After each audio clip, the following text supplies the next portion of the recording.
Halo semuanya, hari ini aku mau membahas problem 6 dari materi yang PL Policy. Nah, ini sebenarnya yang tadi udah aku suruh kalian kerjain ya buat tugas.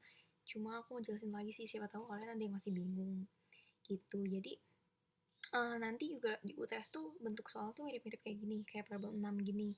Jadi akan ada treasury stock, akan ada share issued dan outstanding yang berbeda nominalnya gitu. Jadi kalian lebih banyak hitung-hitungnya gitu sih.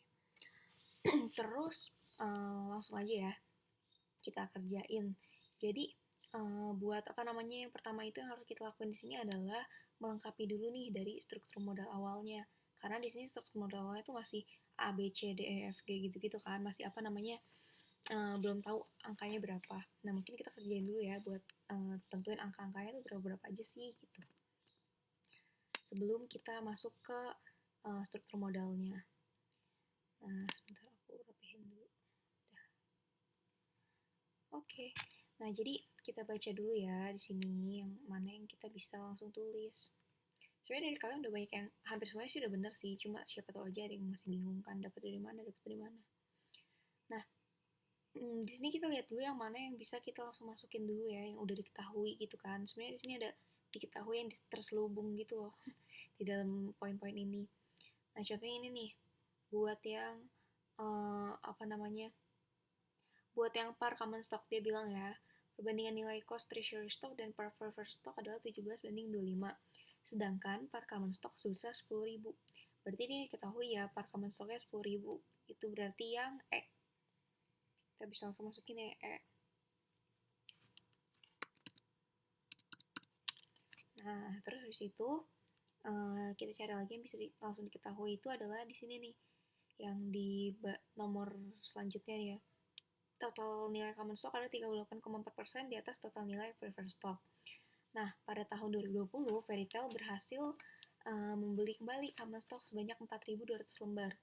Nah, saham yang dibeli kembali itu berarti kan masuknya ke treasury stock. Gitu, berarti sini kita udah dapat nih lembaran treasury stock, berarti dapat yang K. Ini treasury stock berarti K shares. Nah, K-nya itu berarti di 4.200 lembar. Gitu.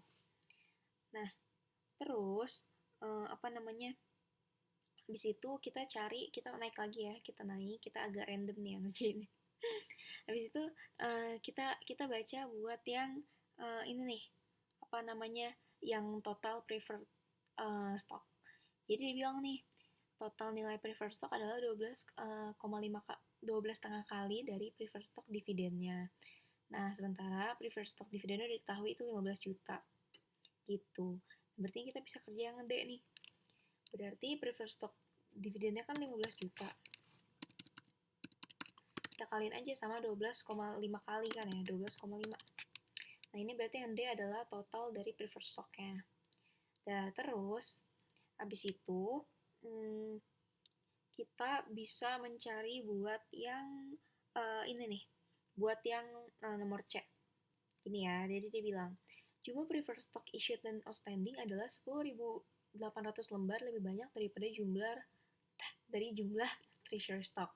Nah, berarti di sini kita tinggal masukin aja nih 10.800 ditambah lembar treasury stock kan udah diketahui ya, 4.200 lembar. Udah, kita tambahin aja. Dah, dapat deh. Ini berarti C itu adalah jumlah lembar saham preferred stocknya. Dan terus habis itu dari situ kita bisa dapat ini nih buat nilai parnya. Kok bisa dapat sih? Iyalah, karena gini, kan udah ketahui totalnya 127.500 kan. Ini buat total preferred stock keseluruhan. Nah, jumlah lembar sahamnya yang beredar itu dan issuednya itu 15.000 lembar. Nah, berarti harga per lembarnya atau nilai par per lembarnya adalah 12.500. Gitu. Nah, terus kita bisa dapat juga nih A, persentase dari dividen dari preferred stock maksud aku. Nah, gimana dapetinnya? Caranya tinggal ini aja nih dari, kan tadi dia bilang ya, perusahaan tuh bayar dividennya sebanyak 15 juta. Nah, kita masukin dulu 15 juta. Nah, terus 15 juta kita bagi sama total dari nilai preferred stock-nya. Jadi kan 15 juta itu bayar dividennya ya, total nominal dividennya. Nah, terus kita bagi sama total nilai preferred stock-nya. Kita dapat nih 8%. Gitu. Nah, berarti ini buat preferred stock kita udah. Nah, terus abis itu kita bakal move ke common stock. Ya, common stock kita mulai dari yang ini dulu nih, yang apa namanya, yang total nilai common stock dulu ya, kita cari. Di sini kan dulu ya dibilang ya, total nilai common stock adalah 38,4% di atas, bukan, ini di atas diganti jadi dari ya. Berarti 38,4% dari total nilai preferred stock. Jadi kita bisa dapat nih yang H. Nah, total nilai preferred stock kan kita udah tahu ya, 180.500.000 kan. Terus kita tinggal kaliin aja 38,4%. Karena dia 38,4% dari total nilai preferred stock. Nah, udah deh. Dapat total nilai common stocknya itu 72 juta. Udah dapat kayak gitu, habis itu kita bisa ini juga nih. Kita bisa dapetin buat si jumlah yang apa namanya? Jumlah yang beredarnya nih. Jumlah yang jumlah saham yang outstanding, sorry. Ya, outstanding beredar kan bener. Nah, jadi gimana caranya? Caranya itu adalah kan kita udah dapet nih total nilai si preferred stocknya itu si common stocknya itu 72 juta ya kan.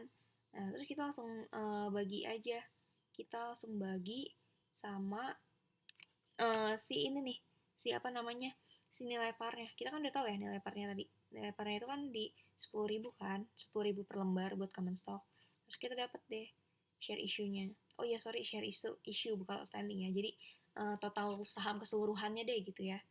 Nah share issue-nya itu kita dapat 7.200 lembar gitu. Nah buat dapat share outstanding-nya gampang. Jadi gini, kalau share outstanding berarti tinggal ini aja kan, dari share issue kita kurangin sama treasury stock, dari treasury share atau treasury stock lah gitu. Jadi berarti total saham yang beredar, yang benar-benar outstanding beredar di pasaran itu cuma 3.000. Karena dari total sahamnya 7.200, 4.200-nya disimpan, di buyback gitu, dibeli lagi sama sama si perusahaannya gitu. Jadi treasury stock. Makanya yang beredar berarti tinggal sisa 3.000 gitu. Udah. Nah, abis itu kita bisa dapat juga buat yang ini nih. Berarti kita udah semua ya buat yang ini ya, buat yang common stock udah. Common stock udah semua, terus habis itu kita sekarang move dulu ke treasury stock. Nah, treasury stock ini kita udah dapetin baru satu ya, baru dapat total lembarnya doang. Nah, terus berarti kita bisa juga nih cari buat ininya nih, apa namanya, cost-nya. Cost itu apa sih? Berapa sih harga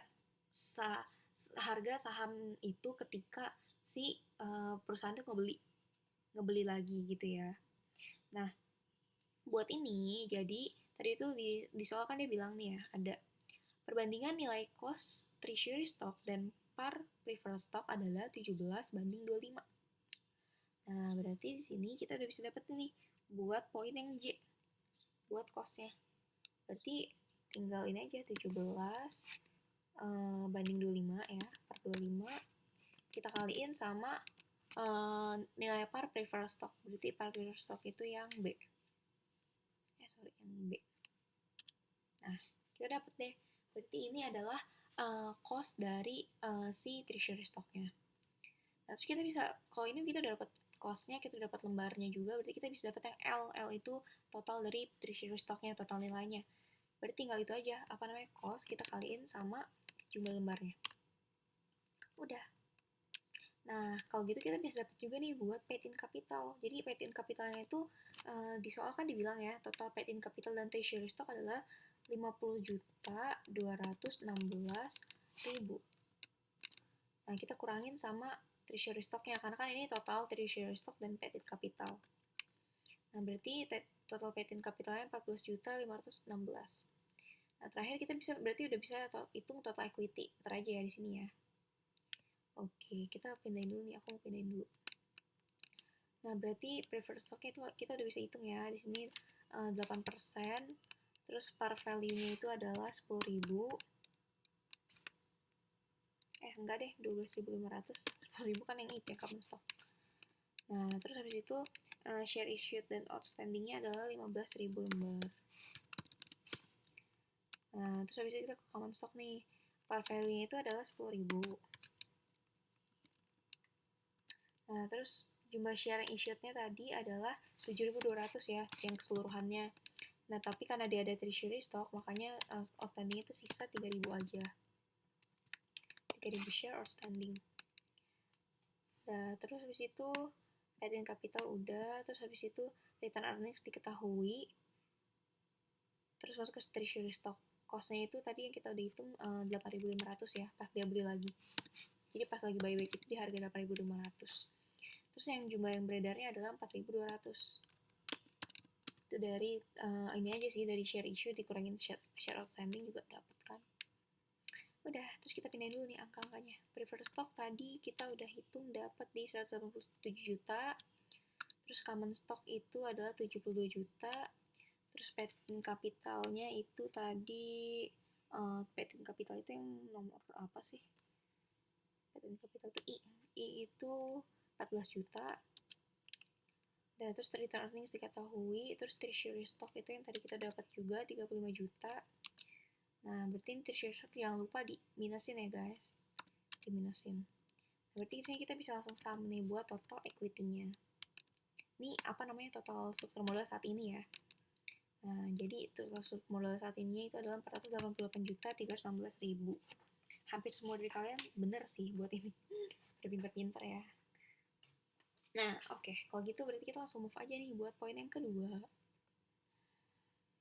Nah, poin yang kedua itu adalah hitunglah EPS dan PER untuk struktur modal saat ini. Gampang banget. Nah, EPS dan PER ya. Berarti pertama kita hitung dulu nih buat yang buat yang EPS ya. Nah, sorry ini berantakan guys. Nah, oke. Nah, jadi masukin dulu nih buat seperti biasa ya buat ngitung EPS ya. Elah udah di luar kepala kali ya kalian. Jadi pertama itu kita masukin dulu net income-nya. Nah, net income-nya itu tadi mana ya? Tadi kayaknya ada tulisan net income.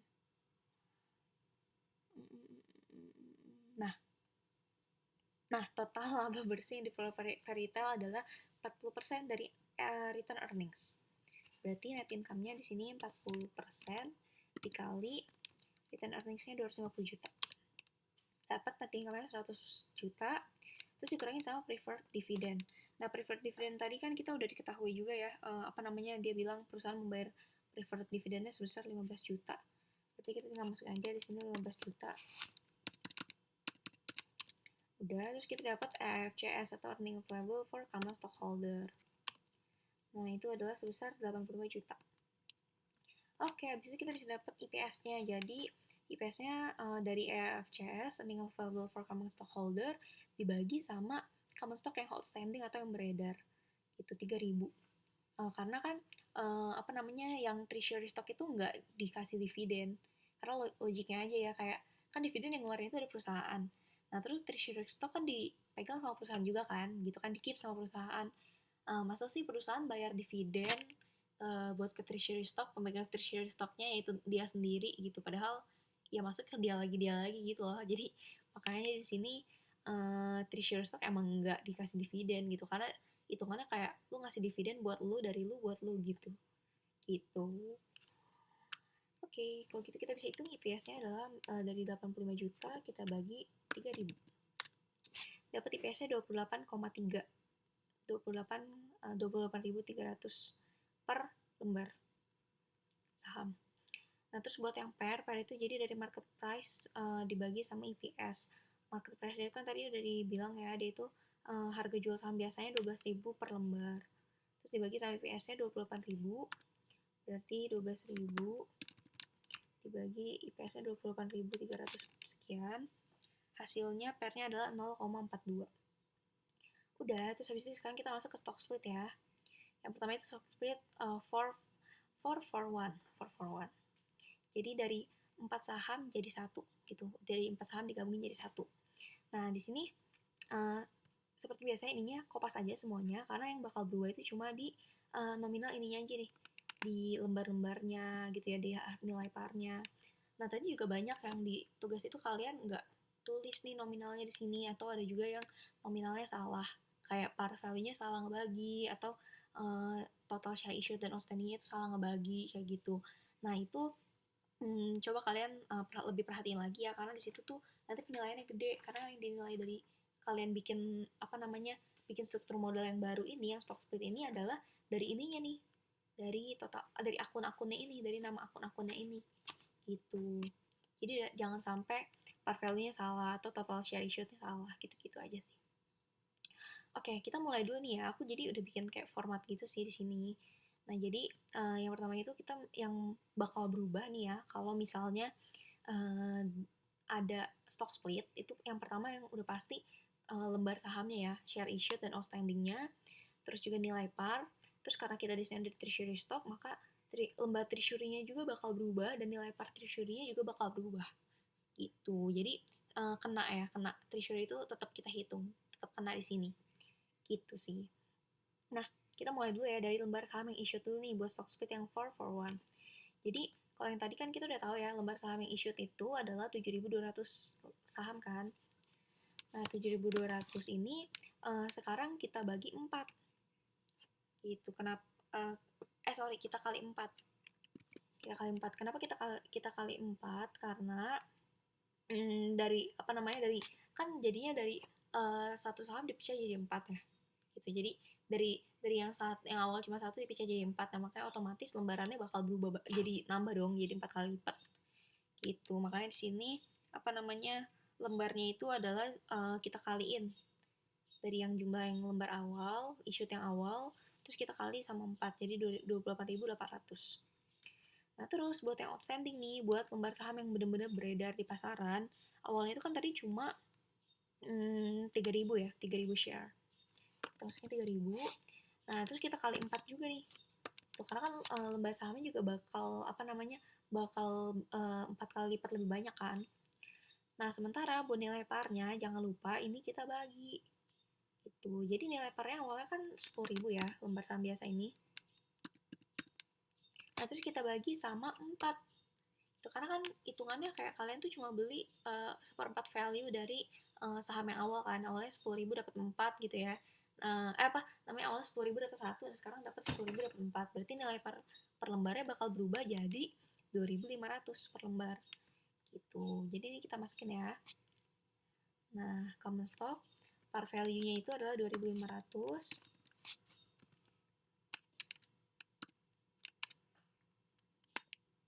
2.500 per value, terus juga share issued-nya jadi 28.800 share. Nah, terus habis itu share outstanding-nya itu jadi 12.000. Yang benar-benar beredarnya cuma 12.000 gitu. Nah, karena itu kita juga mesti hitung treasury stock-nya. Karena tadi kan aku bilang treasury stock kan ada dan dihitung ya. Nah, lembar saham treasury itu awalnya adalah sebesar 4.200 lembar. Ya, 4.200 lembar. Nah, terus sama ini juga kita kali 4, karena kan dia dipecah juga. Bukan dipecah sih. Dipecah juga jadi 4. Ini tetap kita kali 4. Nah, nilai parnya juga sama, kita bagi 4. Nah, tadi tuh bukan par sih, sebenarnya ini lebih ke cost ya, cost treasury. Atau biaya pas lagi si perusahaan tuh beli treasury stocknya itu. Nah, awalnya itu kan costnya itu dia beli di harga 8.500 ya. 8.500. Nah, ini kita bagi 4 juga. Nah, dibagi 4, cost treasury-nya berarti dapat 2.125 rupiah per lembar. Kita masukin juga treasury stock-nya, cost-nya 2.125. Nah, terus jumlah yang beredarnya adalah 16.800 lembar. Gitu. Oke, udah habis itu udah deh, itu doang yang berubah. Nah, yang ininya udah tetap sama kan, nilai-nilainya tetap sama persis gitu. Nah, sekarang kita ke poin yang B nih, yang poin nomor 3 yang B. Nah, nomor 3 yang B ini adalah dia bilang stock reverse, berarti kebalikannya ya. Kalau yang tadi kita pecah, kalau sekarang kita nyatuin gitu ya. Jadi dari yang awal 5 saham jadi 2 gitu, 2 for 5. Iya. Jadi yang awalnya 5 saham digabungin jadi 2 gitu. Jadi kalau dulu orang beli 5 saham dapat 5 gitu ya, kalau sekarang dapatnya 2 gitu. Nah, di sini juga sama ya, nilainya tuh tetap sama nih. Gitu, yang berubah cuma di common stock sama treasury stock. Nah, di common stock ini aku bakal ini deh. Yang berubah tuh cuma di sini di common stock sama treasury stock aja. Nah, sekarang kita hitung ya, mulai lagi nih kita hitung. Di sini terus cost treasury. Nah, yang pertama itu buat lembar common stock yang issued-nya dulu. Iya, preferred stock dibiarin aja, preferred stock kan nggak kena apa-apa. Nah, jadi lembar yang issued itu kan awalnya tadi adalah 7.200 ya, 7.200 lembar. Nah, terus di sini itu jadi saham yang awalnya 5 lembar jadi 2 gitu, yang awalnya 5 lembar digabungin jadi 2 gitu. Ini ngegabungin saham. Nah, otomatis berarti jumlah lembar saham yang beredar bakal berkurang.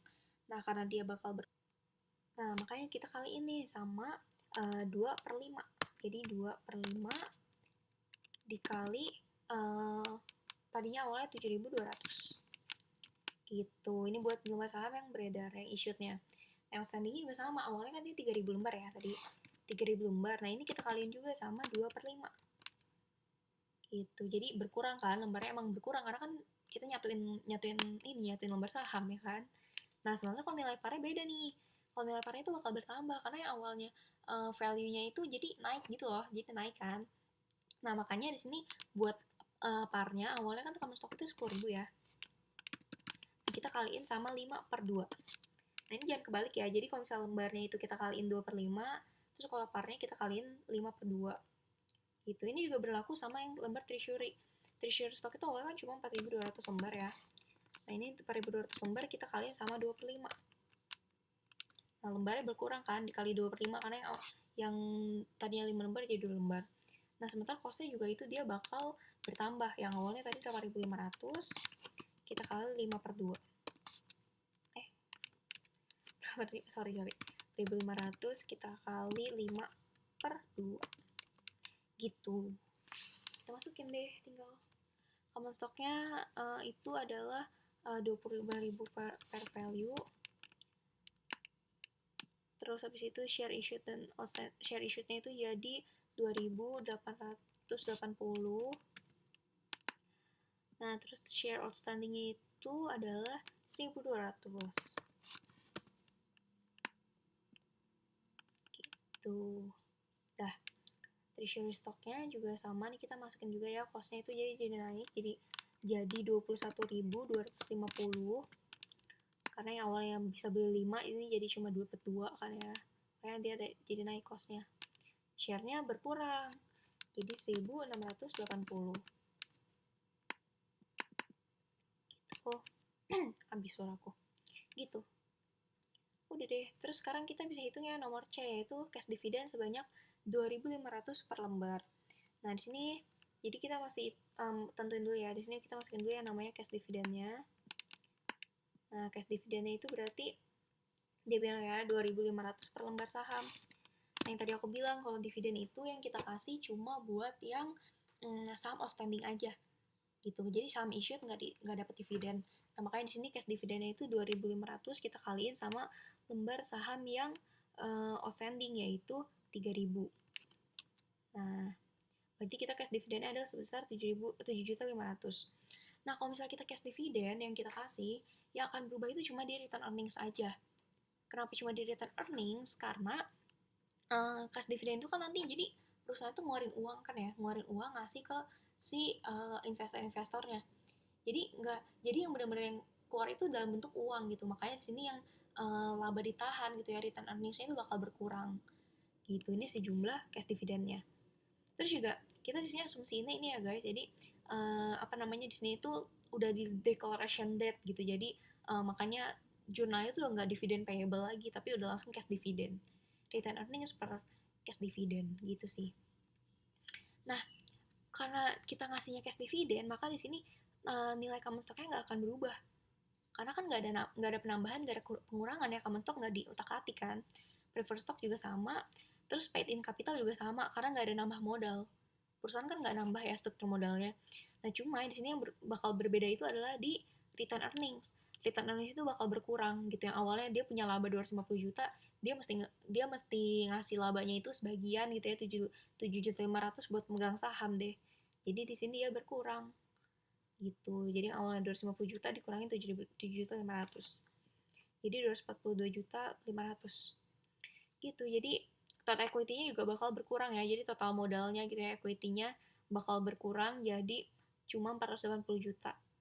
Karena dia bayar dividen 7,5 juta. Udah sih, gitu aja sih, guys. Kalian tapi mostly udah bener semua kok. Thank you ya, kalian pinter-pinter banget. Keren. Bye-bye.